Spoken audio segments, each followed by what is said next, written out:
అసలు నాకు ప్రార్థన రాదు, నేను క్రొత్తగా వస్తున్నాను అన్నావు చూడు, నీ నోటి నుండి వచ్చేటువంటి ఆ వచ్చిరాని మాటల ప్రార్థనే దేవుడు ఇంకా ఇష్టంగా వింటాడు సోదరా అని చెబుతాను, సోదరి అని చెబుతాను.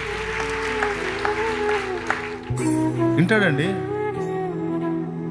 ఆ వచ్చిరాని మాటలు, ఆ వచ్చిరాని ప్రార్థనే దేవుడు ఇంపుగా వింటాడు. క్రొత్తగా దేవునిలోనికి వచ్చిన వాళ్ళు. బాలురు ఎవరు? కాస్తో కోస్తో ఎదుగుదలలోకి వచ్చిన వాళ్ళు. పెద్దలు ఎవరు? ఇంకా పరిపూర్ణతలోకి వచ్చిన వాళ్ళు.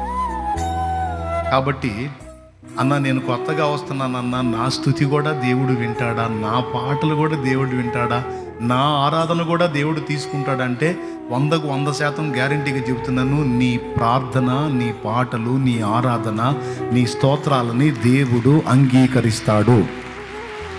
ఆయన తీసుకుంటాడు, స్వాగతిస్తాడు. ఇంకా చెప్పాలంటే సీనియర్స్ కన్నా జూనియర్స్ మీదనే ఎక్కువ దృష్టి పెడతాడు.